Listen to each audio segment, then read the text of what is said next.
මේ පොඩි පුතාලා ඔයගොල්ලන්ටත් එක්කලයි මේ කියන්නේ.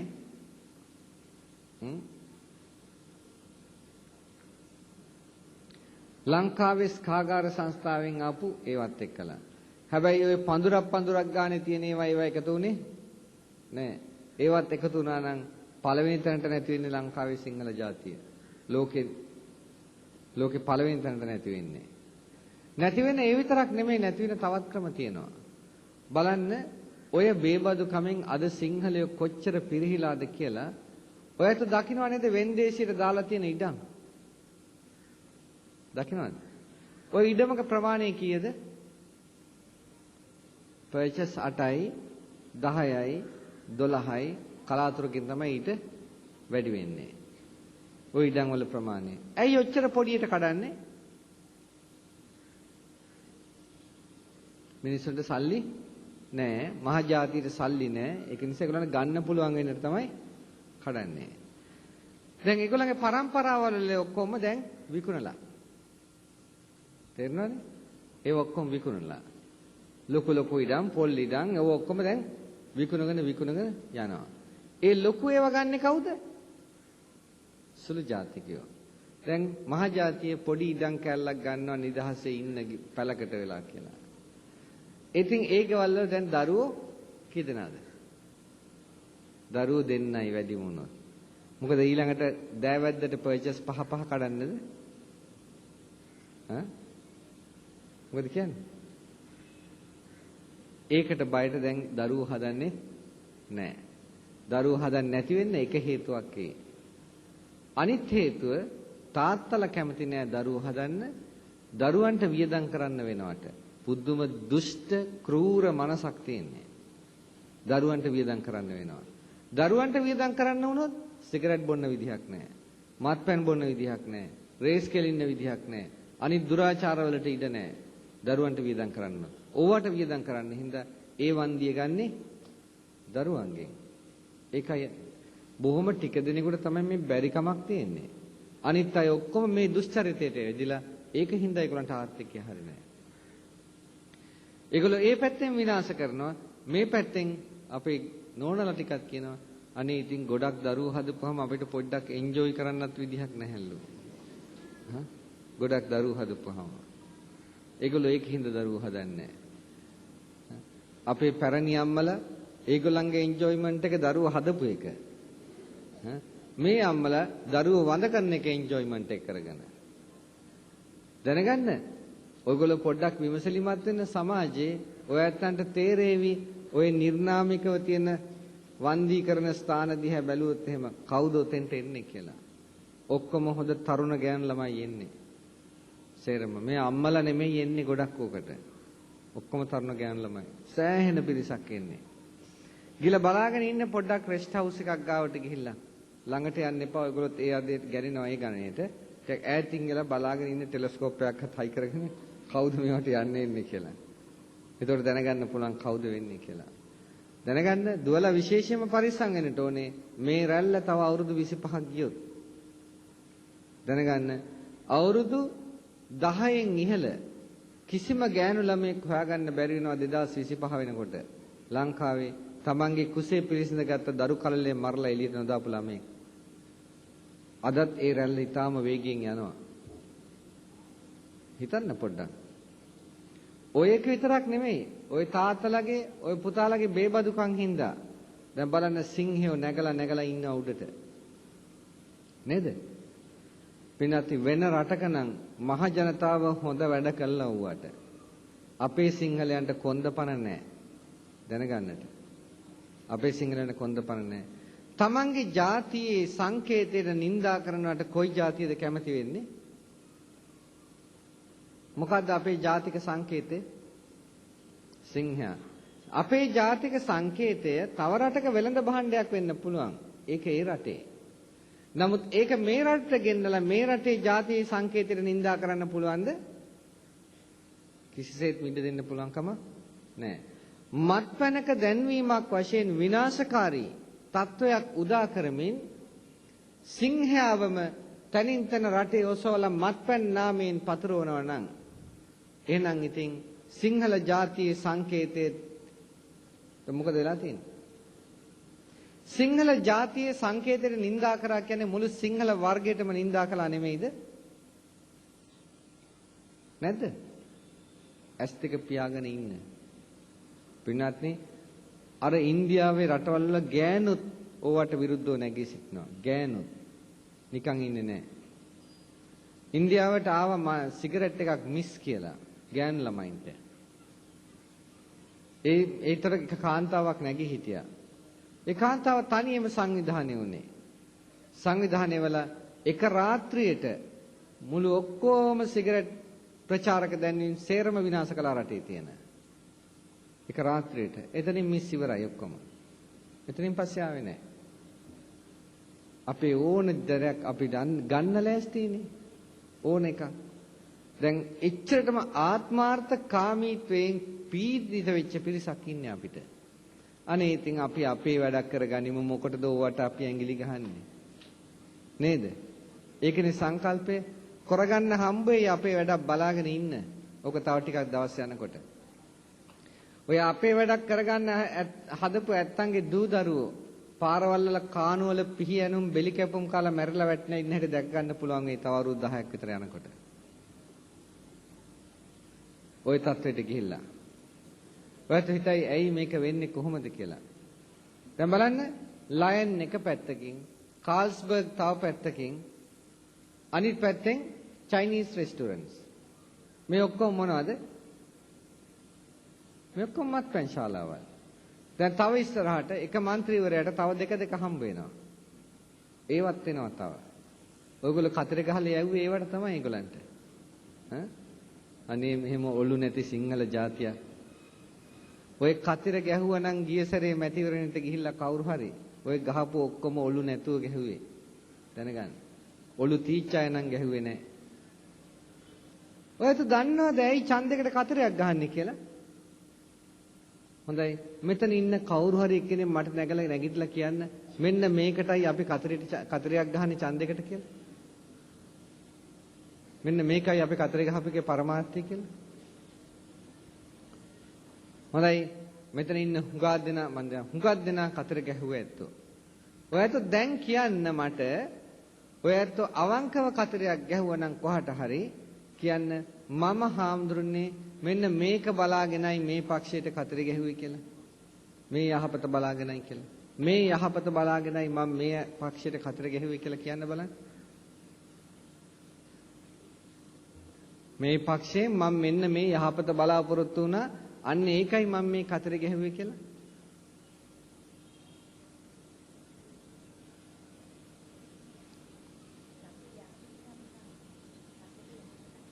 ඔව් රටට යහපත කරන්න කොයි පක්ෂෙද කතරේ ගැහුවේ? මං අහන්නේ මේ කතරේ ගහපු නැත්තම් ඇයි ගැහුවේ කියලා. ඉස්සලා කියන එක අහගෙන ඉන්න.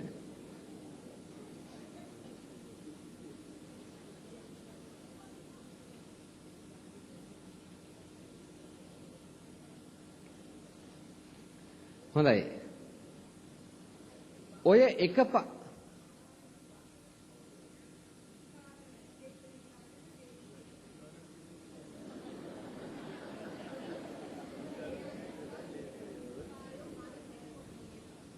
හරි බොහොම භයානක සිතුවිල්ලක්.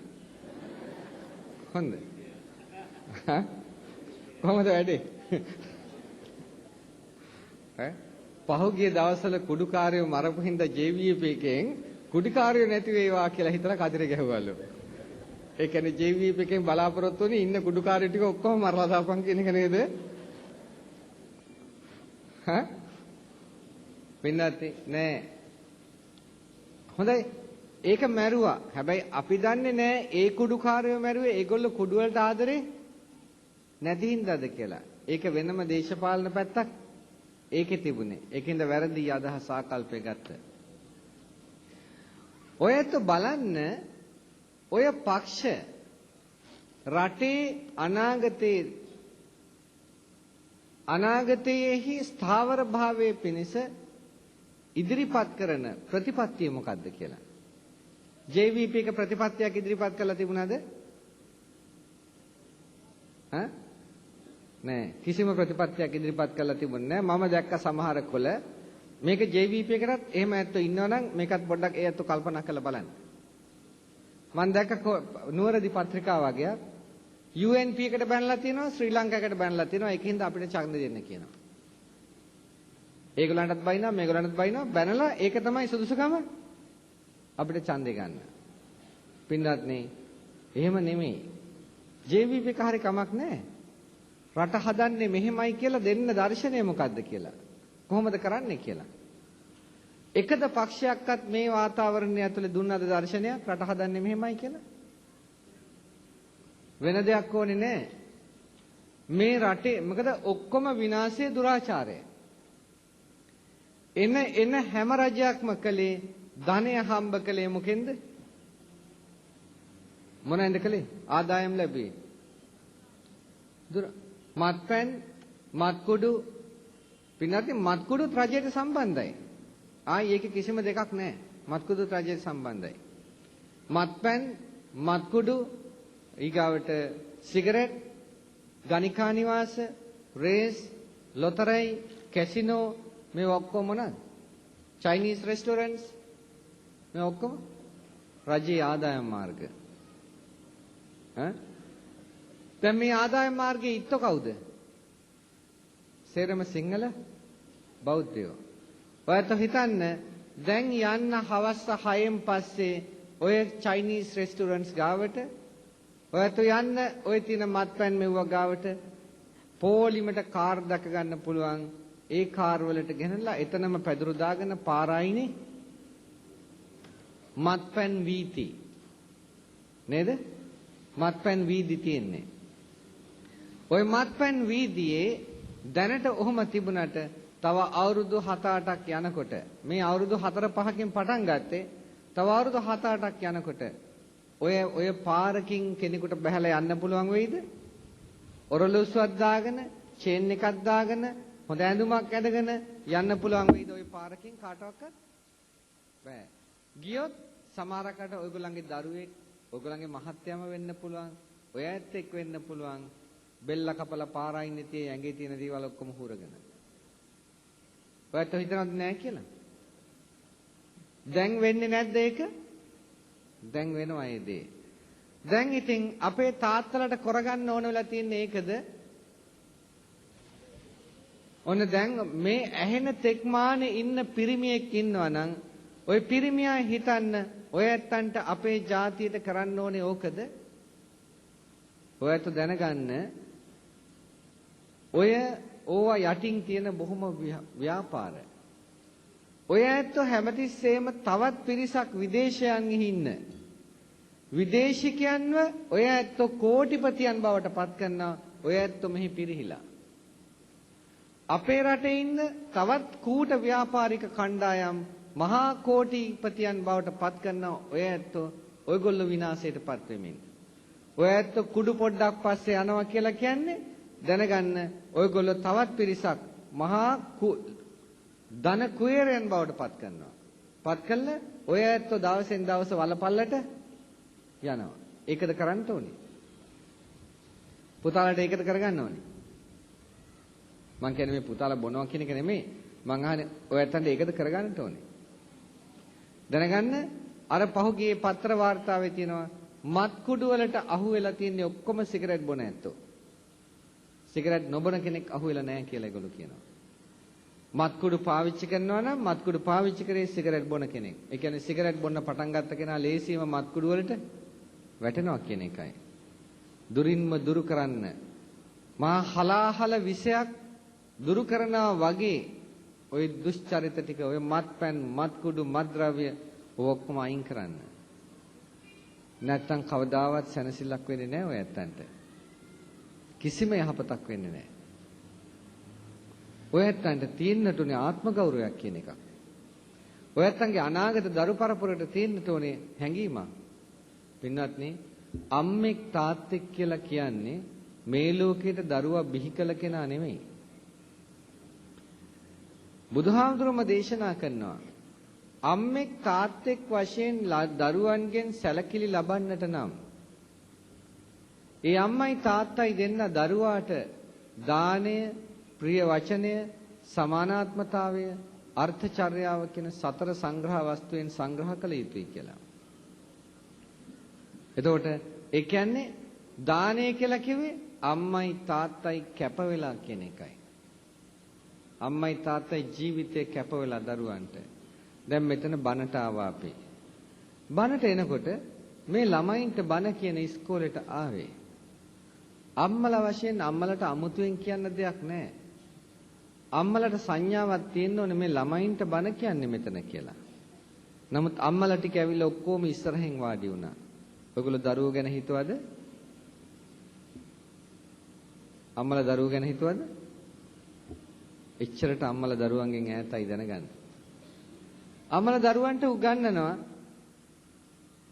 සල්ලි වියදම් කළා.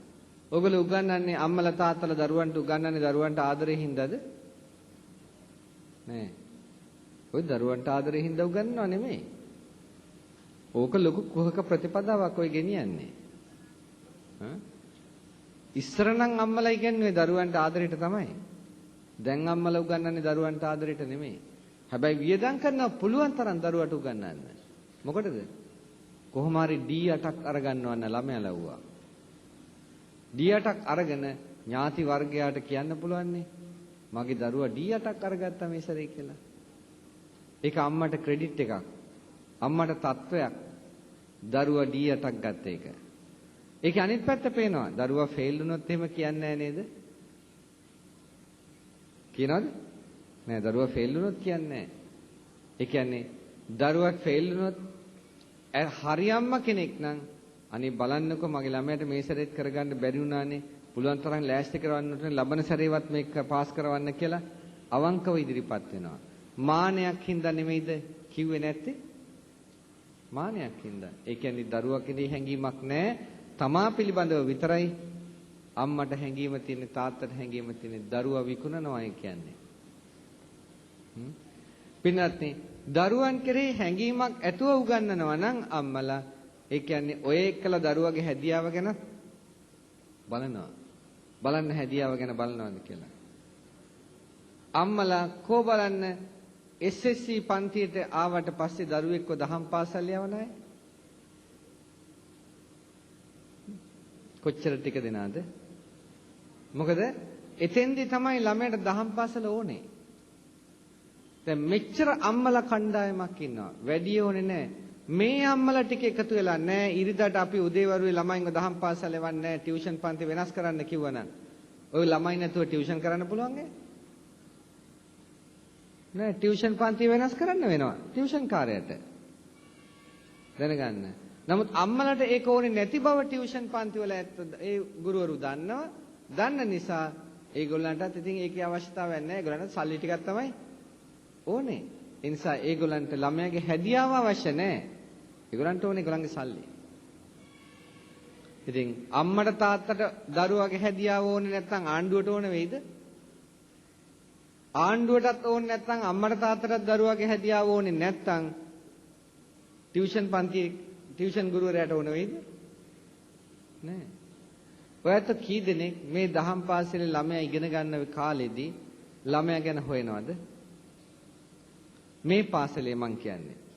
දැන් මේ පාසලේ මේ ඉගෙන ගන්න දුවල පුතාලා ගැන අම්මලා කී දෙනෙක් ඇවිල්ලා හොයනවද? කෝ ප්‍රධානාචාර්යතුමා ඉන්නවද මෙහෙම? නැද්ද? කවුරු හරි ඉන්නවද ගුරුවරයෙක් මේ හරිය?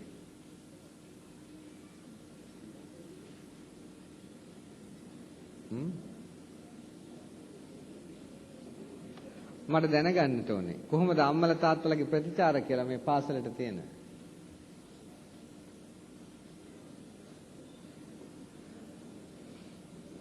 හොඳයි. අම්මලා තාත්තලාගේ ප්‍රතිචාර පින්නත්නි බලන්න. සමහර පාසල්වල තියෙනවා ටිකක්.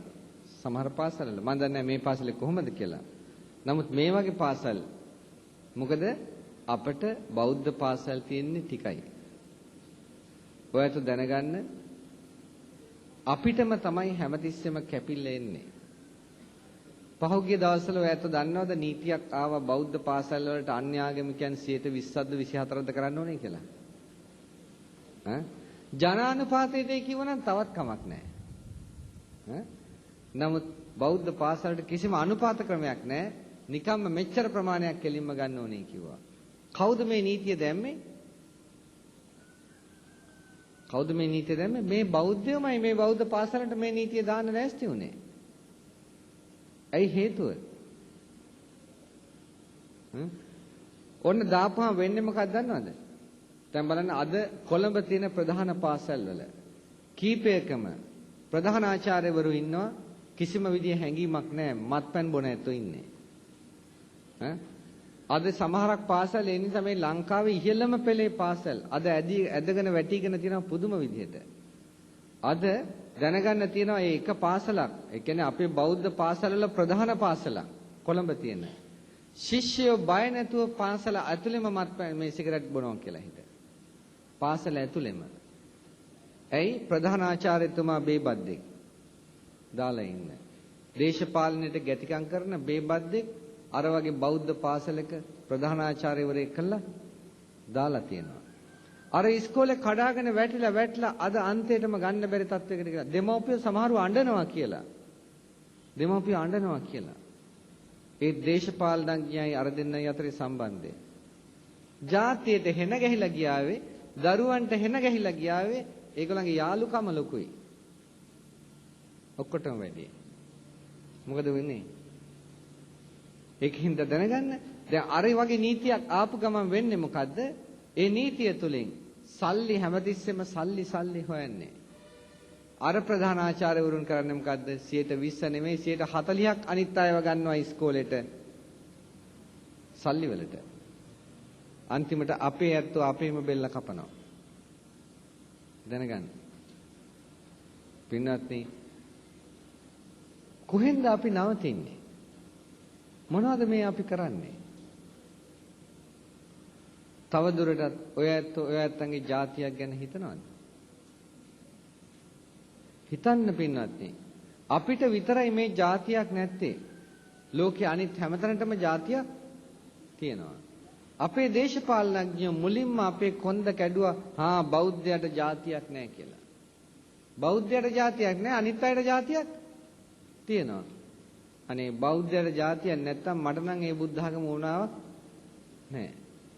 බුදුහාමුදුරුවෝ ජාතියක් නැහැ කිව්වේ වෙනම සංකල්පයකින්. ඒක අවබෝධඥානෙට යන්නට ඕනේ. ඒක ගන්න. එතනින් මෙහා ಜಾති ගෝත්‍ර තියෙන ඕන තරම්. ගෞතම ගෝත්‍ර වූ කියලා කිව්වේ නැද්ද බුදුහාඳුරන්ට? බුදුහාඳුරොත් ඇදහිවේ ගෞතම ගෝත්‍ර නාමයෙන්. සමනෝ කලුභෝ ගෝතමෝ කියලා කිව්වේ. ශ්‍රමණ භවත් ගෞතමයා කියලායි කිව්වේ. බුදුහාඳුරන්ගේ හැඳින්වෙන්නේ ගෝත්‍ර නාමයෙන්. එදා සමාජයේ. බුදුහාඳුර කිව්වද මාව ගෝත්‍රයක් නැහැ මාව ගෝත්‍ර නාමයෙන් හඳුනන්න එපා කියලා? නෑ බුදුහාඳුර කිව්වේ නෑ එහෙම. ලිච්ඡවීන්ගේ ගුණ කිව්වා. ලිච්ඡවීන් කියලා වෙනම ආර්ගයක් හැන්දෙන්නේවනේ. ලිච්ඡවීන් කියලා.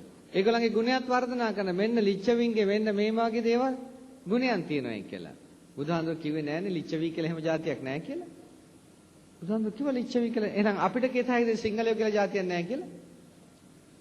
බෞද්ධයෝ කියලා જાතියක් නෑ කියලා? ඒ කියන්නේ බෞද්ධයෝ කියන්නේ බුද්ධ ධර්ම අදහන නිසා සිංහල බෞද්ධ කියන එකක් ප්‍රධාන වශයෙන් තියෙනවා. හැබැයි සිංහලයා කියලා ගත්තොත් නම් අනිත් ජාතීන් වගේම ජාතියක් තමයි. සිංහල බෞද්ධයා කියලා ගත්තොත් වෙනස් වෙනවා. වෙනස් වෙන්නේ බෞද්ධ ශිෂ්ටාචාරයෙන් බෞද්ධ සංස්කෘතියෙන් අවුරුදු 2000 ගණනක් තිස්සේ පෝෂණය වෙලා ආපු ජාතියක උදාරත්වයක් තියෙනවා. ඒ නිසායි සිංහලයා ශ්‍රේෂ්ඨ ජාතියක් වන්නේ. මින් ඉදිරියට සිංහලයෝ එහෙම ජාතියක් නෙමෙයි. ඒ උදාරත්වය ඇති කරන්නටයි අපි මේ උත්සාහ ගන්නෙ. එදා තීච්චේ. නැත්තම් සිංහල ජාතිය අර කිව්වා වගේ තව අවුරුදු 50ක් යනකොට මේ රටෙන් තුරන් වෙලා යනවා. අවුරුදු 50ක් වෙනකොට සමබර වෙද්දී ඊළඟ අවුරුදු 10 15 යනකොට ඉන්න සිංහලයෝ ටික ඔක්කොම පුතාගේ නම මොකද්ද? ඔය පුතාගේ? ඔව්. ඉන්දික. මොකද ඒකේ වාසගම? අර පෙළපත් නාමයක් එහෙම තියෙනවද? මොකද්ද?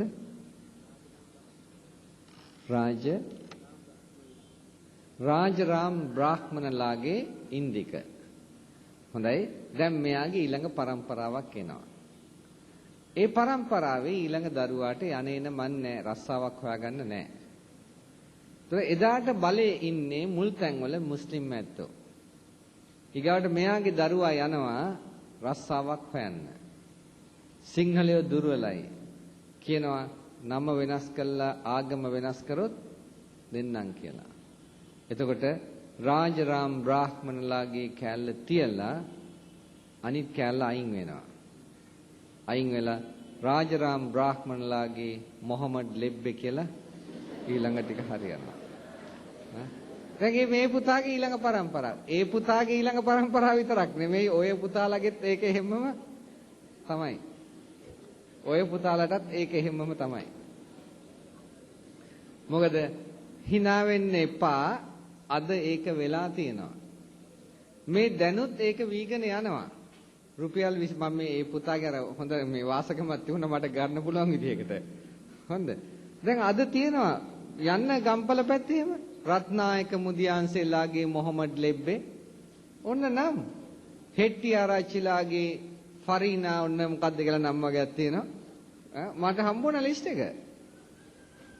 පින්නත් රුපියල් 25000යි දෙන්න ඕනේ. නම වෙනස් කරන්නට. බේබදුකම හින්දා. ඒකත් අරගෙන මේ කාලකන්ණි බොනවා. ಜಾති වෙනස් කළත් අරගෙන. ඒකත් කරන්නේ ඒකයි. අනේ පින්නත් බලන්න මේ මොන හෙනයක්ද වෙන්නේ කියලා. මේ ටික කියලත් ඔය ඇත්තන්ගේ ඇස් ඇරෙන්නේ නැත්තම් ඉතින් බන කියලා ඇති වැඩක් වෙන්නේ. නෑ මේ මම බන කියන්නේ නිවන් දකින්න නෙමෙයි. ඊට ඉස්සෙල්ලා ඔයත් මන් දන්නවා ඔයගොල්ලෝ කවුරුවක්වත් මේ ආත්මේ නිවන් දකින්න ලෑස්ති අය නෙමෙයි කියලා. ඔයගොල්ලෝ හැමදෙනාම බලාපොරොත්තු වෙන්නේ මෙතන සපවත් ජීවිතයක් ගත කරන්න. නැද්ද? මේ අම්මලා තාත්තලා මේ දරුවන්ට උගන්වන්න හදන්නේ මොකක් කරන්නද? සපවත් ජීවිතයක් ගත කරන්න අනාගතයේදී. ඔයගොල්ලෝ ඉගෙන ගත්තයි කියලා සපවත් ජීවිත ගත කරන්න හම්බ වෙන්නේ නැහැ කාටවත්. රටක්, දයක්, සමයක් ආරක්ෂා නොවි කාටවත් සපවත් ජීවිත ගත කරන්න හම්බ වෙන්නේ නැහැ කියලා දැනගන්න. පින්වත්නි ඔය ඔක්කොටම ඉස්සෙල්ලා සේරම පරමාර්ථය අනිත් ඒවා හදාගන්න ඉස්සෙල්ලා ඔයගොල්ලෝ පන්සිල් රකින්න රටක් හදාගන්න. පන්සිල් රකින්න රටක් හදාගන්න ඕනේ. මොකද අපේ රට පංච දුෂ්චරිතේ ඉහවහගිය රටක්. ක්‍රිස්තියානි රටවලවත් නැහැ මෙච්චර දුෂ්චරිතේ පැතිරිලා. ක්‍රිස්තියානි රටවලවත් නැහැ. මේ බෞද්ධ රටේ පැතිරලා තියෙන දුෂ්චරිත. මොකද පින්වත්නි අපේ නායකත්වයට හැමදාම ඇවිල්ලා තියෙන්නේ මේ தત્ත්වය උදා වෙන හැම වෙලාවකම බැලුවොත් අපේ රටේ නායකත්වයට ඇවිල්ලා තියෙන්නේ මත්පැන් බොන අය. දුරාචාරයේ දෙන අය. ඒගොල්ලන්ට රටේ සුචරිතයක් අවශ්‍ය වෙන්නේ නෑ කවදාවත්. ඒගොල්ලෝ ටිකක් බී ගත්තට පස්සේ ඒගොල්ලන්ට රට මතක් වෙන්නේ නෑ. ආයි ඉලෙක්ෂන් එනකොට බලය අල්ලන්න විතරයි රට මතක් වෙන්නේ. අනිත් එකට නෙමෙයි. අනිත් භයානක තැන පෙන්නන්නම් ඔය ඇත්තන්ට. ඔයගොල්ලෝ දකින්න ඇති වයඹ මැතිවරණයෙන් පස්සේ දකින්න ඇති ඔය ඇත්තෝ LTT එක කියලා තිබිච්ච දෙයක්. මහා ජාතියට මේ විදිහේ අසාධාරණකම් කරන ආණ්ඩු වලින් අපි කොහොමද සුළු ජාතීන් වශයෙන් සාධාරණයක් බලාපොරොත්තු වෙන්නේ කියලා. දැක්කද ඒක තියෙනවා? දැක්කයි අත උස්සන්න බලන්න. අනිත් අය දැක්කේ නැහැ. මොනවද දන්නේ ඔයගොල්ලෝ පත්තරවල බලන්නේ. ඒ කියන්නේ රටේ ජනතාව රටේ මෙවැනි තීරණාත්මක දෙයක්වත් මෙවැනි දෙයක් අහවල්ලු කිව්වා කියලාවත් දන්නේ නැහැ. ඒ කියන්නේ ඔන්න ඔය ඇත්ත කොහෙද ඉන්නේ කියලා පේනවා. දැන් ඒගොල්ලෝ LTT එකේ කිව්වේ කොහටද? ලංකාවේ ආණ්ඩුවටද? නෑ ඒගොල්ලෝ කිව්වේ ලෝකෙට. ඒ දෙය කිව්වේ. ඊට පස්සේ මුළු ලෝකේම රටවල් කිව්වා වහාම මැතිවරණේ අවලං කරන්න කියලා නේද? කිව්වද නැද්ද? ලෝකේ බොහෝ රටවල් වහාම ලංකාවට අවවාද කළා මේක ප්‍රජාතන්ත්‍ර විරෝධී එකින්ද වහාම මේ මැතිවරණේ අවලං කරන්න කියලා. ලංකාණ්ඩුව අසාධාරණ බව දැනගත්තා. පිළිගත්තත් අසාධාරණයක් කියලා. ලංකා රජයම පිළිගත්තා ඒක අසාධාරණයි කියලා. පිළිගත්තේ නැත්තේ නෑ. මුළු මහත් ලංකාවම දන්නවා හැම එක්කෙනෙක්ම දන්නවා අසාධාරණ මැතිවරණයක් වුණා කියලා. ඒත් කවදාවත් ඒක සාධාරණ කරන්න හැදුවේ නෑ. දැන් මුළු ලෝකෙම එකක් දන්නවා. අර LTT එක කිව්වා මෙහෙම අසාධාරණකම් කරන ආණ්ඩුව වලින් අපි කොහොමද සාධාරණයක් බලාපොරොත්තු වෙන්නේ කියලා. ඒක කිව්වට පස්සේ දැන් මොකද වුනේ? පහුගිය දවස්වල අන්න ප්‍රතිඵල තිබුණා. LTT එකට මිසයිලත් ඇවිල්ලා කියලා නේ. ඒක දැක්කද තියෙනව පත්තරවල? දැක්කද? LTT එකට කොහොමද ඒක දැක්කයි පත්තරවල? නෑ ඒ දැකලා තියෙන්නේ අර බොහොම අතලොස්සක් විතරයි. කොහෙද පින්වත්නි ඔයගොල්ලෝ ඉන්නේ ඇත්තට? ප්‍රවෘත්තිවලටත් කිව්වා. කොහෙද ඉන්නේ ඔය ඇත්තෝ? හරියට ගිලිඳේ ඉන්න ගෙම්බෝ වගේනේ. වැඩි දෙනෙක්. දැන් අර ලෝකෙ ඔක්කොම උදව් කරනවා LTT එකට. ඇයි? සුළු ජාතීන්ට ලංකාවේ අසාධාරණයක් වෙන බව ඔප්පු කළා ඒගොල්ලෝ. ඔප්පු කළාට පස්සේ ආයි උදව් කරන්නේ නැද්ද? උදව් කරනවා. ඊගාවට තවත් අපේ ඇත්තන්ට දැන් මේ හොරචන්ද දාලා මේ දූෂණය කළේ ජනාධිපති නේද? නෑ. මේ දූෂණය කළේ රනිල් වික්‍රමසිංහ මහත්මයාද? නෑ. මේ මැති ඇමතිවරුද මේක කරේ? නෑ. ඒගොල්ලන්ගේ හෙන්චප්පුල බවට පත් වෙච්ච ඡන්දදායකයෝ කළේ. කිසිම ඉවක් බවක් නැතුව ඔය පාපාලෝ හැමතැනම ගිය ඔයගොල්ලෝ තමයි මේ දුරාචාරකම් දුසිරිත් හොරචන්ද ඔක්කොම දාන්නට ලෑස්ති වුණේ. ලෝක ඉතිහාසයේ මැතිවරණයක් නිසා ගැහණියක්ව නිරුවත් කළා පාරේ ඇවිද්ද එකම රට කොහෙද? ලංකාව. ඒකත් වයිම මැතිවරණේ වුණා නේද? ওই තත්වයක් වුණාට පස්සේ මොකක්ද ආයේ හිතන්නේ?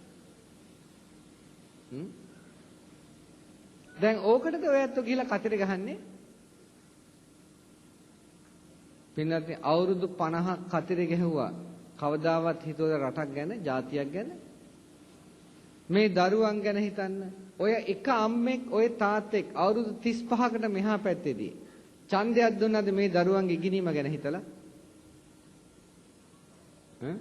නෑ ඔය අම්මලට ඕනුන්නේ නෑ ඒවා මොකක්වත්. ඔය තාත්තලට ඒවා මොකක්වත් ඕනුන්නේ නෑ. ඒකේ ප්‍රතිඵලය මොකක්ද ආද? මේ හැම දරුවෙකුටම දවසකට ඉස්කෝල දෙකට යන්න වෙලා නැද්ද? නැද්ද? ඇයි ඉස්කෝලයක් තියෙනවා නම් තවත් ඉස්කෝලයකට යන්නේ ළමයා? එක ඉස්කෝලයකින් අධ්‍යාපනය සාර්ථකව කරනවා නම් ඇයි තවත් ඉස්කෝලයකට ළමයා යන්නේ? ඒ කියන්නේ පළවෙනියට යන ඉස්කෝලේක ළමයාගේ අධ්‍යාපනය සාර්ථක නැති හින්දායි. ඇයි අසාර්ථක වුනේ? කවුද වග කියන්න ඕනේ?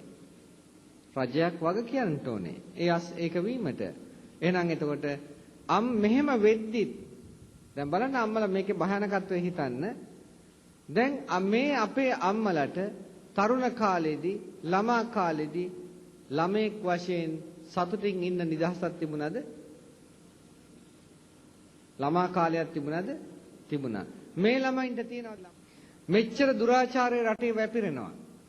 කිසි කෙනෙක් අම්මා කෙනෙක් ඡන්දයක් දුන්නද මේ මගේ දරුවෝ ටික පරිස්සම් කරගන්න ඕනේ, මගේ මහතුරු ටික ආරක්ෂා කරගන්න ඕනේ කියලා?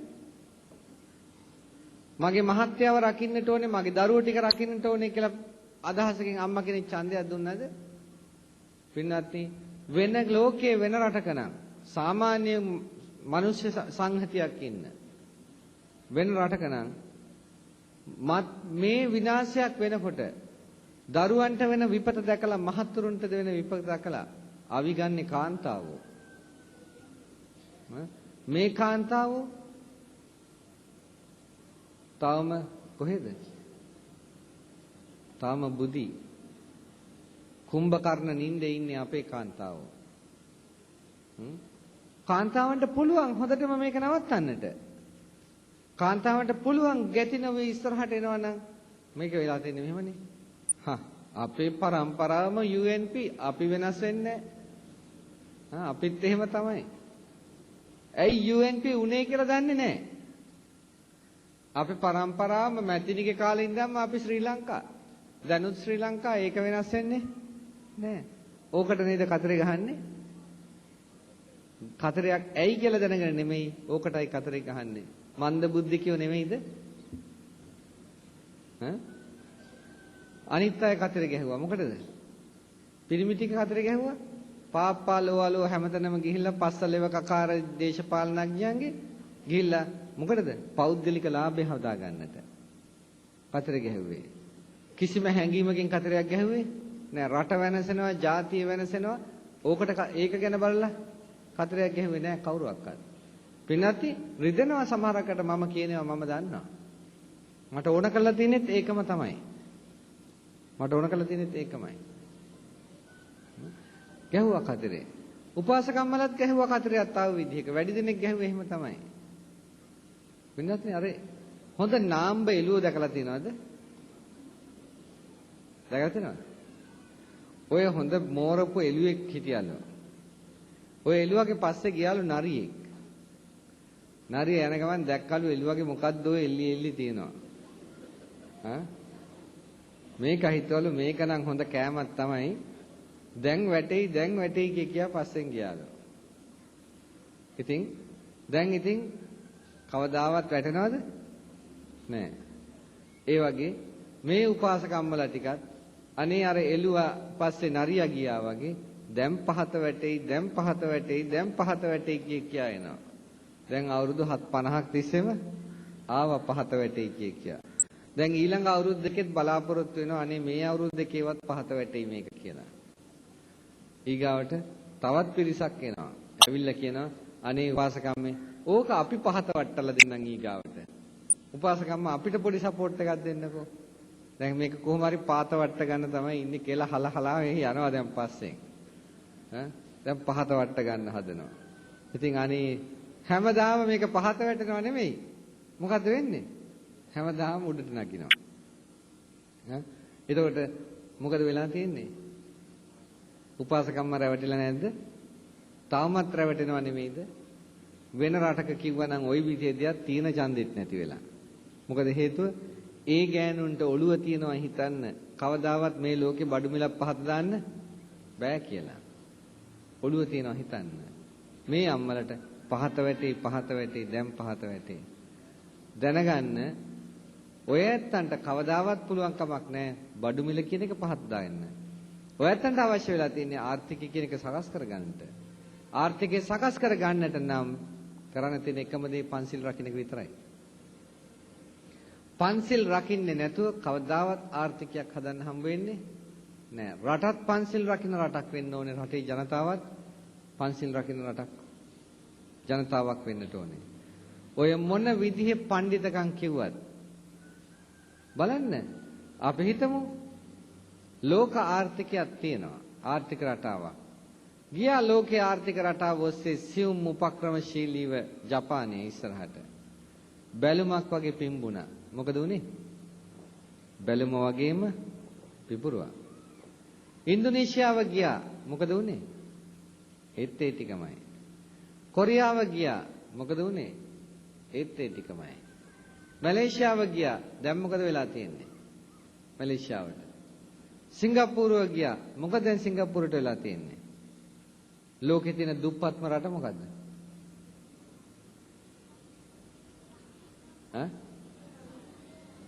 ලෝකේ දුප්පත්ම රට තමයි ඇමරිකාව. දැනගන්න. බලන්න අනිත් ලෝකේ රටවල් වල යුද්ධ ටික නැවතලා ඇමරිකාවට මොකද වෙන්නේ කියලා? ඇමරිකාවට යන්නේ මං නැහැ. ලෝකේ යුද්ධ ටික නැවතුනොත් එහෙම. මොකද යුද අවියායුධ වෙළඳාමත් එක්කලා පැතිරිලා තියෙන තවත් ශේෂ්ත්‍රයක් තියෙනවා ධන උපායට. ඒකත් එක්කලා. ඒවා නීත්‍යානුකූල නෑ. නීතිය පිටින් එන ක්‍රම වලින් තමයි අඩුපාඩුව පිරවන්නේ. අපිත් ඒ ලනුව ගිලගෙන ඇමරිකාව පෝසත් කර කර අපි ඉන්නවා. දැනගන්නට. පින්නත් මේවා කියලා දෙන එක අපිට නරක වෙන්න පුළුවන්. නමුත් කරන්න දෙයක් නැහැ. කරන්න දෙයක් නැහැ. මේක තේරුම් ගන්නට ඕනේ අපි ඇත්තෝ. ඔය ලෝකේ ඇමරිකාව විතරක් නෙමෙයි ලෝකේ කිසිම රටක් අපිට ආදරයට ඉන්නේවා නෙමෙයි. ඒක දැනගන්නට. අපි අපිටවත් ආදරේ නැත්නම් ලෝකේ අනිත් රටවල් අපිට ආදරේ වෙයිද? ඒකවත් පොඩ්ඩක් හිතා ගන්නට. එකින්ද දුවලා පුතාලා දැනගන්නට ඔයගොල්ලෝවත් ලෑස්ති වෙන්න. ওই විකාර අදහස් ටික පැත්තකට දාලා ওই යදින සංකල්පයේ පැත්තකට දාලා පොඩ්ඩක් උත්සාහ ගන්නට මේ ගමන අපි උත්සාහයෙන් එන්නට ඕනේ කියලා. පන්සිල් රකින්න. දැන් මම පන්සිල් රකින්න ඉස්සෙල්ලා කියන්නම් ඔයයන්ට. අද ලෝකයේ ඉන්න ඉහළම විද්‍යාඥයෙක් හරි දාර්ශනිකයෙක් හරි ගත්තොත් අද විද්‍යාඥයෝ කියනවා ඒ හැම කෙනාගේම ඉහළම කෙනා ගත්තත් එයාගේ මොලේ සෛල වලින් 20%ක් විතරයි ක්‍රියාත්මක කියලා. 80%ක් මොලේ සෛල නිදි අක්‍රියයි. ඒ 80%ම ක්‍රියාත්මක කරන්න තියෙන්නේ ආධ්‍යාත්මික ප්‍රතිපදාවකින්. අර 20% කියන්නේ භෞතික ප්‍රතිපදාවෙන් දිනු කරපු අංශ තමයි විටමින් දීලා, මව් කිරි දීලා, ඕවෙන් දිනු වෙච්ච ටික. දැනගන්න. ආධ්‍යාත්මික මනස පිරිසිදු කරලා වර්ධනය කළ යුතු පැත්ත තමයි හැමදෙස්සෙම වැඩි. ඒක නිසානේ සිල්වත්ව පිරිසිදු මනසකින් ඉන්නවා නම් කෙනෙක් එයාට ප්‍රශ්නයකට උත්තර දෙන්න එක තරම් ප්‍රශ්නයක් නෙමෙයි. එයාට යමක තීරණයක් ගන්න එක තරම් ප්‍රශ්නයක් නෙමෙයි. ඊගාවට පළවෙනි ධ්‍යානයට වගේ එන්න පුළුවන් නම් ඒ කියන්නේ එයා අර ඊට වැඩිය බුද්ධි මට්ටමක් තියෙනවා. ඍද්ධි ප්‍රාතිහාර්ය දක්වන්න පුළුවන් නම් ඊට වැඩිය ඉහළ බුද්ධි මට්ටමක් තියෙනවා. ඊගාවට රහත් වෙනවා කියලා කියනවනම් අඩු ගන්න 80%ක්වත් මොලේ සෛල වල ක්‍රියාකාරීත්වයක් තියෙනවා වටහා ගැනීමට. ඊගාවට බුද්ධත්වය අවබෝධ කළා කියනවනම් 100%ම සෛල ක්‍රියාත්මකයි කියන එකයි. 100% නෙමෙයි. තව ওই තියෙන ගානට 5% එකතු කරගන්න. හොඳ හපංකම් කරන්න පුළුවන්. අන්න පන්සිල් රැකීමෙන් ඒක සිද්ධ වෙන්නේ. පන්සිල් රකින්නකොට. ඔන්න මම පොඩි උදාහරණයකින් පෙන්නන්නම්. මදුරුවෙක් විදිනවා. මදුරුවා විදිනකොට තරහ යනවා නේද? තරහ ගිය ගමන් ගහනවා නේද? හැමෝම ගහනවද? ගහන්නේ නැති කට්ටියකුත් ඉන්නවා. සමහරව එළවනවා. කවදාවත් සතෙක් මරන්නේ නැහැ. නමුත් වැඩි දිනෙක ගහනවා මදුරුවට. දෙවෙනි මදුරුවට ගහන්නේ පළවෙනි මදුරුවට ගහපු තරමේ වේගයෙන්ද? නෑ. අඩුයිද වැඩිද? වැඩි. තුන්වෙනි මදුරුවට ඊටත් වැඩි. හොඳයි දැන් මේක කිව්වා. වෙන්නේ කොහොමද කියලා දන්නවද? වෙන්නේ කොහොමද කියලා දන්නවද? මෙන්න වෙන විදිහ දැනගන්න. තරහ ගිය ගමන් වෙන්නේ හෝමෝන්ස් ක්‍රියාවලියට බලපානවා. ග්‍රන්ථීන්ගෙන් ස්‍රාවය වෙන හෝමෝන්ස් එතකොට තරහත් එක්කලා සම්බන්ධයි ආවේගශීලී හෝමෝන්ස් ධාරාවක් ලේට සම්බන්ධ වෙනවා. ලේ ධාතුවත් එක්කලා කෙලින්ම මොලේ සෛලවලටයි ඒ ලේ ලබා දෙන්නේ. එවැනි ආවේගශීලී හෝමෝන්ස් ධාරාවක් එක්කලා මොලේ සෛලවලට ලේ ලැබෙනකොට ඒ අණුව තමයි මොලේ ක්‍රියාකාරීත්වය ඇති වෙන්නේ. ඒ ක්‍රියාකාරීත්වය වලින් එන සංඥාව තමයි එල්ල කරන්නේ. තව දිගටත් ඒ හෝමෝන්ස් ධාරාව වැඩිනවා නම් ඒ ක්‍රියාකාරීත්වය තව තීව්‍ර වෙනවා. තීව්‍ර වෙනකොට ඊළඟ පහර ඊට වැඩිය වැඩි වෙනවා. මොකද සිද්ධ වුනේ? මුළු ශරීරෙටම බලපෑව නෙමෙයිද? දැන් මං සත්තු මරන්නේ නැහැ කියලා තීරණයක් අරගෙන ඉන්නවා. දැන් මදුරුවා විදිනවා. විදිනකොට වේදනාවක් ආවත් එයාට තරහ යන්නේ නැහැ. එයා මෙහෙම කළා මදුරුවා එළවනවා. මොකද්ද? අදිෂ්ඨානය බලපානවා. එතකොට ඒ අදිෂ්ඨානය ඔස්සේ තමයි හෝමෝන්ස් ක්‍රියාවලිය ඊගාවට ක්‍රියාත්මක වෙන්නේ. ඒ අදිෂ්ඨානයෙන් ශක්තිමත් වෙච්ච හෝමෝන්ස් ධාරාව තමයි ලේ වලට සම්බන්ධ වෙලා මොලේට ලැබෙන්නේ. ඒතර මොලේට ලැබෙන සංඥාව මොලෙන් ලැබෙන සංඥාව ඊට අනුරූපයි. ඒ සංඥාව හේතු කොටගෙන එයා ඊළඟ මදුරුවෙක් ඇහුවත් එයාවත් එළවනවා. මදුරුව කොච්චර වැහුවත් ඔළුව වටේ හිටියත් එයා මෙහෙම කර කර ඒවා එළවනවා මිසක් එක මදුරුවෙක්වත් මරන්නේ නැහැ. අදිෂ්ඨානය ඔස්සේ වන ක්‍රියාවලිය. දැන් සත්තු මරන්නේ නැහැ. සත්තු මරන්නේ නැත්නම් මෛත්‍රී කරුණා සිතිවිලි වැඩෙනකොට සත්තු මරන්නේ නැහැ. මෙත්තා කරුණා සිතිවිලි වැඩෙනවා. හැමතිස්සෙම එපා කියන එක විතරක් නෙමෙයි තව කරන්න කියන පැත්තකුත් තියෙන බව අමතක කරන්න එපා. දැන් අපි ගන්නේ සත්තු මරන්න එපා, හොරකම් කරන්න එපා, කාම මිත්‍යාචාරය එපා කියලා අපි කියන්නේ.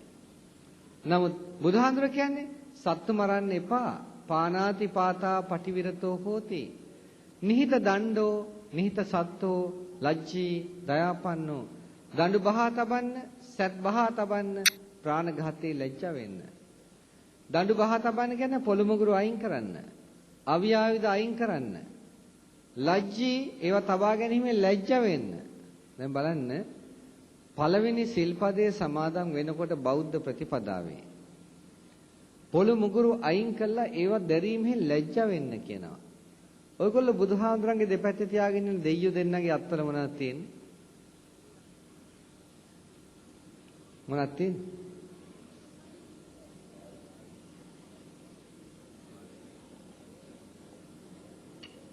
ආයුධ තියෙනවා. බුදුහාමුදුරුවෝ කියනවා බුද්ධං සරණං ගිහිල්ලා බුද්ධං සරණං ගච්ඡාමි කියලා පන්සිල් සමාදන් වුණා නම් මේ අවියාවිද අයින් කරන්න කියලා. පළවෙනි සිල්පදේම. මේ දෙයියන්ගේ අතේ අවියාවිද තියෙනවා. ලැජ්ජ නැති දෙයියෝ නේද? කිසිම ලැජ්ජාවක් බයක් නැති දෙයියෝ දෙන්නෙක් බුදුහාමුදුරන්ගේ දෙපැත්තේ තියලා තියෙනවා ඔය ඇත්තෝ. මොකටද මේ තිබ්බේ?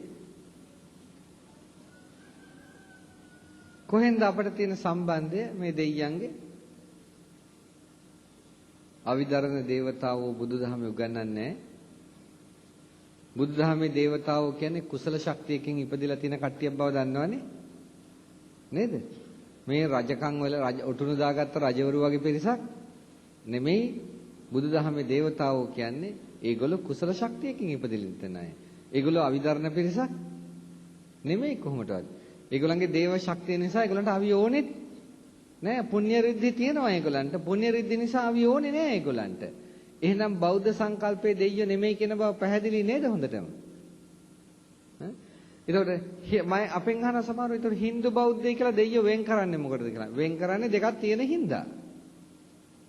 දෙකක් නැතුව නෙමෙයි. Hindu සංකල්පයේ දේවතාවෝ කියලා කියන්නේ ඒකේ තියෙන තේරුමක් ඇත්ත වශයෙන්ම. හැබැයි බුදුදහමට ගැලපෙන එකක් නෙමෙයි. Hindu සංකල්පයේ තියෙනවා ලෝක නිර්මාණය පිළිබඳ සංකල්පය. ඒ ලෝක නිර්මාණය පිළිබඳ තියෙන සංකල්පය තමයි ඇතිවීම පැවැත්ම නැතිවීම කියන අවස්ථා තුන එල්ල කළා දේව මූර්ති තුනක් ඇති උනේ. ත්‍රිමූර්ති අහලා තියෙනව නේද? Hindu වේදේ. බ්‍රහ්ම මූර්තිය. බ්‍රහ්ම කියලා කියන්නේ බ්‍රහ්ම පදාර්ථ කියන්නේ පඨවි ආපෝ තේජෝ වායෝ. ඒක ඉතින් විග්‍රහ කරන්න වෙලාවක් නැහැ. නමුත් දැනගන්නට ඒ සංකල්පයක්. මොකද මිනිස්සු පිහිට බලාපොරොත්තු වෙනවා. බුදුහාඳුර වගේ සර්වඥතා ඥානයක් තිබුණේ නැහැ පිහිට කොතනද කියලා කියන්න තියෙන්නේ. ඒකදී අරගෙනයි බුදුහාඳුර කිව්ව අත්තාහි අත්තනෝනාතෝ කියලා. තමන්ගේ පිහිට තමා ගැන බුදුහාඳුර දේශනා කළාට අනිත් ඇත්තන්ට ඒකේ ශක්තියක් නැහැ. ඒගොල්ලෝ මොකද කරේ? ඊගාවට පිහිටට යම් දෙයක් හදාගත්තා. පිහිටට යම් දෙයක් හදාගත්ත එකේ තමයි ওই දේව රූප ටික සකස් කරගත්තේ. ඉතින් නිකන් ඔය ඇත්තන්ට උදාහරණයක් පෙන්නන්න. බුදුදහමයි Hindu ආගමයි දෙකක්ද එකක්ද? දෙකක්. Hindu කෝවිලයි පන්සලයි දෙකක්ද එකක්ද?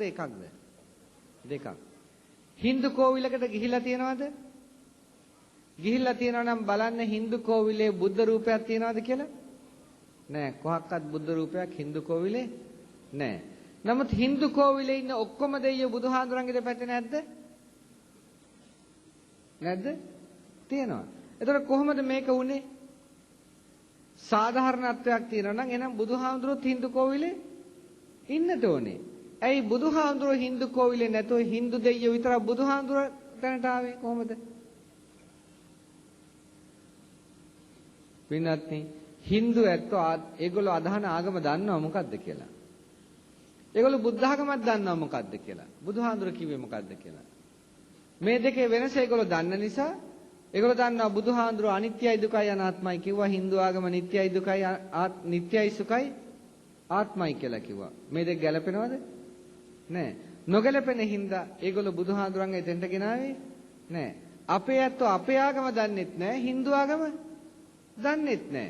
ඒකින්ද තණ්හාවට ගෙනහැල්ලා කොතනින් හරි යද්දොත් මොකක් හරි ගන්න පුළුවන් නේ කියලා ඔය ගෙනල්ලා තියාගත්තා.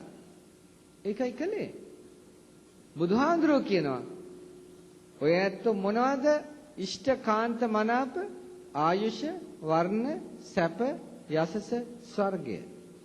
මේ ඉෂ්ඨකාන්ත මනාප මේ ආයුෂ වර්ණ සැප යසස ස්වර්ගය කියන මේ කරුණු පහ නකෝ ගහපති අරහති ආර්ය ශාවකෝ ආර්ය ශ්‍රාවකෙක් නම් න අරහති සුදුසු නෑ. ඉමේසං පංචන්නං ධම්මානං මේ පංච ධර්මයෝ ආයාචිතුං වා අභිනන්දිතුං වා පිහෙතුං යාඥා කිරීම හෝ ප්‍රාර්ථනා කිරීම හෝ කරන්න එපා. මීට තෘෂ්ණා කිරීම කරන්න එපා. කරලා ලැබෙනවා නම් පටිලාභෝ අභවිස්ස ලැබෙනවා කියලා එකක් තියෙනවා නම් කෝ ඉද කේන හායේත මේ ලෝකේ කාට මොකකින් අඩුවක් වෙයිද කියලා ඇහුවා. නමුත් අපේ දුවලා පුතාලා ඝන දෙයියන්ගේ පිහිට යදින්නේ නැද්ද? යදින්නේ නැද්ද? යදිනවා. සරස්වතීට යදින්නේ නැද්ද? යදිනවා. සරස්වතී කියන්නේ කවුද? සරස්වතී කියන්නේ බ්‍රහ්මගේ භාර්යාව. ඔය ඇත්ත කොහොමද සරස්වතී යදින්නේ? ඉස්කෝලෙත් සරස්වතීට නටවනවා කෙල්ලෝ ටික තියාගෙන. ඈ? ඔයගොල්ලෝ කොහොමද සරස්වතීට නටන්නේ? සරස්වතී බ්‍රහ්මගේ භාර්යාවනේ. බ්‍රහ්ම කියන්නේ බෞද්ධද? ඒ කියන්නේ බෞද්ධ නාමයෙන් ඉඳගෙන Hindu ආගම නෙමෙයිද අදහන්නේ? සරස්වතීට නටන්න ඕනේ නැහැ. නටන්න ටීචර්ගේ පින්තූරේ තියාගෙන. නටෝන ටීචර්ගේ පින්තූරේ තියාගෙන. එයානේ ගුරුවරයා. ගුරුවරයාට ගෞරව කරන්න. එහෙම නැත්නම් හොඳම සරස්වතී කවුද? අම්මා. බ්‍රහ්මාති මාතා පිතරෝ කිව්වනම් අම්මව සලකන්න සරස්වතී හැටියට. බ්‍රහ්මගේ භාර්යාව. තාත්තව සලකන්න නියම බ්‍රහ්ම හැටියට. එච්චරයි කරන්න තියෙන්නේ. කවුද ඝන දෙයියෝ කියන්නේ? දන්නවද ඝන දෙයියෝ හැදිච්ච හැටි? නෑ? හොඳයි එහෙනම් අහගන්න. ඝන දෙයියෝ හැදිච්ච හැටි. ඔන්න විෂ්ණු දෙයියෝ එක වෙලාවක ගෑණියෙකුගේ වේශයක් මවා ගත්තලු ලස්සන. බලන්න ළමයි 7 දෙනෙක් මැව්වලු. මවලා එක ටික වෙලාවකින් ළමයි 7 දෙනෙක් එක දවසට මැව්වා. මේ මවලා ඉන්නකොට ඊශ්වරයි උමායි ආවලු මෙතෙන්ට. උමා දැක්කලු මේ ළමයි 7 දෙනා. මේ දිග කතාවක් මම කෙටි කරලා කියන්නේ. ඇවිල්ලා මේ ළමයි 7 දෙනා දැකලා මොකද අයියේ මේ මොකද උමා දැනගත්ත මේ ගෑණි කවුරුත් නෙමෙයි මගේ අයියා කියලා විෂ්ණු. මොකද අයියේ මෙච්චර දරු කන්දක් කියලා දුවගෙන ආපු ගමන් ළමයි 7 දෙනාම එකට තියලා බදාගත්තලු. බදාගත්තාම ළමයි 7 දෙනාම එක්කෙනෙක් වුණාලු. එක්කෙනෙක් වෙලා මූණු 6කුයි අත් 12කුයි ආවලු. දැන් නිකන් හිතන්න පොඩ්ඩක් ඔය ඇත්තෝ කොළු පැටවුන්ට තියෙන්නේ මූණුයි අතුයි විතරද? ඔළුයි අතුයි විතරද? කකුලුත් තියෙනවා. තව තවත් අංගපසංග උරතරන් තියෙනවානේ. හොඳ. දැන් ඉතින් අර එක්කෙනෙක් වෙලා ඔලු 6 හිටපු විදිහටයි අත් 12 හිටපු විදිහටයි අනිත් අංගපසංගත් වටේට පිහිටියා නම් කතරගම දෙයිය මොන වගේ ඇද්ද? මොකද ඔයත් හිතන්නේ? එහෙම වෙන්න ඕනේ නේද? එහෙම වෙන්න ඕනේ. ඔන්න දැන් ඒ කතරගම දෙයියන්ට නෝනලා දෙන්නෙක් හිටියලු. කවුද? තේවානි අම්මයි වල්ලි අම්මයි. කතරගම වෙච්ච හොඳ සිද්ධියක් කියනද නැත්තන්ට? එක අම්මා කෙනෙක් ආවා බබෙක් හම්බෙන්න. කතරගම දෙයියන්ට බාරයක් වෙන්න. ඉතින් කප් මහත්තයව මොකද්ද බාරේ කියලා. ඒක පිරිමි ළමෙක් හම්බෙන්න කියලා හිතේ. ඉතින් ඇහුවා දැන් කතරගම දෙයිය මේ කප් මහත්තයා ඇහුවා දැන් ළමයා හම්බෙන්න තව කොච්චර කල් තියෙනවද කියලා. එතකොට කිව්වා සුමාන 2ක් තියෙනවා කියලා. දැන් ළමයා හම්බෙන්න සුමාන 2යි කතරගම දෙයියන්ට කියනවා පිරිමි ළමෙක් ඕනේ කියලා. එතකොට දැන් හදිස්සියේ ගෑනු ළමෙක් නම් ඉන්නේ. ඒ කියන්නේ කතරගම දෙයියන්ට කියනවා ඒ ළමයා ඇදලා දාලා පිරිමි ළමෙක් ඇතුළට දාන්න කියලා. ඒකනේ කියන්නේ. ඉතින් අර කප් මහත්තයා බයිනවා කියලා මේ අනේ මේ වගේ මෝඩ ගෑනු ඉන්නවද? මං අලු ඔළුවේ විතරක් නෙමෙයි කටෙත් ඉලුවයි කිව්වාලු. කටෙත් ඉලුවයි කිව්වා. හදිස්සියවත් අර අම්මට පිරිමි ළමෙක් හම්බුණා නම් යම් විදියකින් ඒ පිරිමි ළමයා කාගේද එතකොට? කතරගම දෙයියන්ගේ තමයි එතකොට. ළමයා. ඒ දැන් මේ කතරගම දෙයියට කියලානේ ආවේ පිරිමි ළමෙක් ඕනේ කියලා. හරි බලන්න මෙහෙමත් ඕල්මාද කාර්යය ඉන්නවද කියලා. දැන් සමහර උපාසකම්මලා ඉන්නවා. දැන් මහත්යට ඔන්න වෙන ගෑනු කෙනෙක් ඇහැ ගහනවා කියලා දැනගත්තාම නෝනලා බයි දුවනවා දේවාලෙට.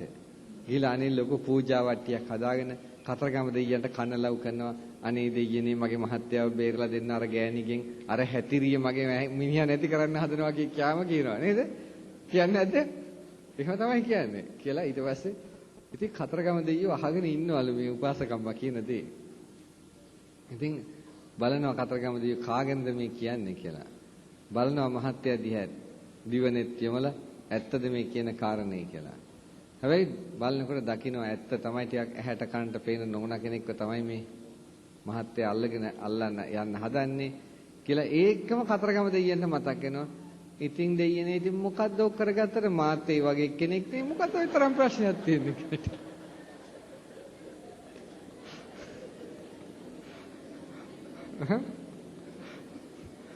දැන් ඉතින් උපාසකම්ම අමාරු වැටුන්නේ නැද්ද දෙයියන්ට කියන්න ගිහිල්ලා? ඔය දෙයියන්ට කියන්නේ යන උපාසකම්මලට ඔක්කොටම වෙන්නේ ඕක තමයි. අමාරු වැටෙන එක වැටෙනවම තමයි. ආයි කිසි සැකයක් නැහැ. ඉතින් ඔන්න දැන් කතරගම දෙයියෝ ගේ අර උමත් එක්ක මේ පළවෙනි බීරිය තමයි තේවාණී අම්මා. තේවාණී අම්මත් එක්කලා කසාදේ හරි ගිහිල්ලා නැහැ. ওই රස්තියාදුක ගහ හිටියලු. ඉන්නකොට තව කෙල්ලෙක් දැක්කලු. එයාගේ නම මොකද්ද? වල්ලි අම්මා. වල්ලි අම්මගේ පස්සෙන් යන්න පටන් ගත්තලු. වල්ලි අම්මගේ පස්සෙන් යනකොට කතරගම දෙයියෝ වල්ලි අම්මා බය වුණා. මොකද මෙයා වල්ලි අම්මට එක මූණයි එක ඔළුවයි මෙයාට ඔළු 6යි. වල්ලි අම්මට අත් 12යි මෙයාට වල්ලි අම්මට අත් 2යි මෙයාට අත් 12යි. දැන් මේක දැකලා බය වෙච්ච වල්ලි අම්මට නිකම්ම මතක් වෙන්නේ නැති ඔළුයි අතුයි මෙහෙමනම් අනිත් අංගපසංග කොහොම වෙයිද දන්නේ නැහැ.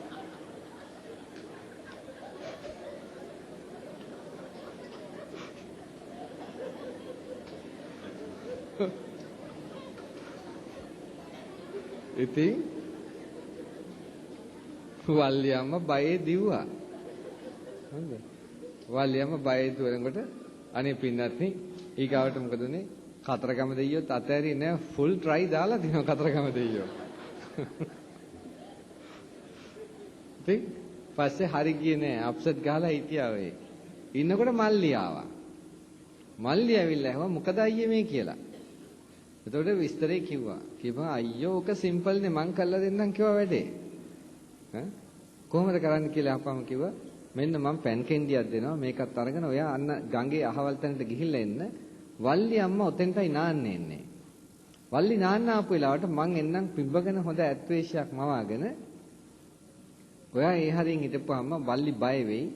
බය වෙලා ඔයාගේ කරේ එල්ලෙයි පිහිට වෙන්නේ කියලා. එතකොට වැඩේ හරි. ඔයාගේ වැඩේ කරගන්න. හැබැයි මෙන්න මගේ පැන් කෙන්ඩියේ වතුර ටික නම් මගේ ඇඟේ ගහන්න ඕනේ කිව්වල. නැත්තම් ඇත්වේශ වෙනස් වෙන්නේ නැහැ කිව්වා. ඉතින් අන්තිමට වල්ලි අම්මා ඇඟට පැන්න අර වගේ. පැන්නාම දැන් ඇත ආවා පිඹගෙන වල්ලි අම්මා බය වුණ. වල්ලි බය වෙලා අයියාගේ ඇඟට පැන්න ගමන් අයියට මල්ලිව අමතක වුණා. අමතක වෙච්චාම වල්ලි අම්මයි කතරගමගේ දෙයියෝ දඟලන්න ගිහිල්ලා පැන් කෙන්ඩියත් එහිරුණා. පැන් කෙන්ඩිය ඉහිරිලා ඊගාවට බලනවා දැන් මල්ලි ඇවිල්ලා බලනවා පැන් කෙන්ඩිය ඉහිරිලා තරහා ගිහිල්ලා එහෙම මෙහෙ දඟලනකොට දලත් කඩලා ගියා කොහෙද වැදිලා දැන් දැක්කනේ ගන්දෙයියන් ගාව අර කැඩිච්ච දලිත් අතේ තියාගෙන ඉන්නවා කරගත්ත මෝඩකම කියලා දැන් අනි වල්ලි අම්මා තෙක ඉන්න කතරගම දෙයියෝ දැන් මේක දැකලා බැලුවා පැන් කෙන්ඩිය ගත්තා ඉහිරිලා තියෙන චුට්ටක් වතුර තිබුණා අනේ ඉතින් අවස්ථාවේ හැටියට කරන්න දෙයක්වත් නැහැ. අර වතුර ටික ගත්තා. ඔය ගැහුවා ගහපු ගමන් ඒක වැදුනේ පස්ස පැත්තේ. පස්සනම් හරි ගියා ඉස්සරහා හැමම හිටියා. දැන් ඒ දෙයිය තමයි ඝන දෙයිය කියලා. අයියෝ මෙහෙම දෙයියන්ටත් යදිනවනේ තවත්. ලැජ්ජ නැතුව මං කියන්නේ. නිකන් මොල කලඳක් තිබුණා මේ වගේ ගොංකම් කරයිද ඝන දෙයියෝ? නිකන් හිතන්න පොඩ්ඩක්. පින්වත්නි Hindu ආගමේ ඇත්තෝ ඒක අදාහගත්තා වේ.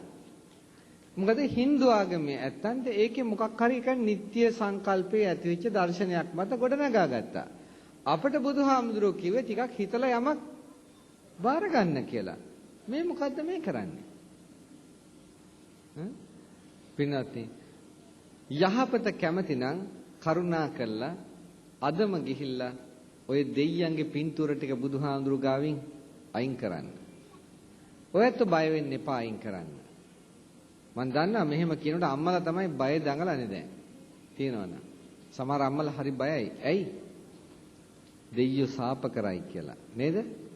එතකොට ඕක තියා ගැනීමෙන්ම තමන් මානසිකව පීඩනයකට ලක් වෙලා නැද්ද?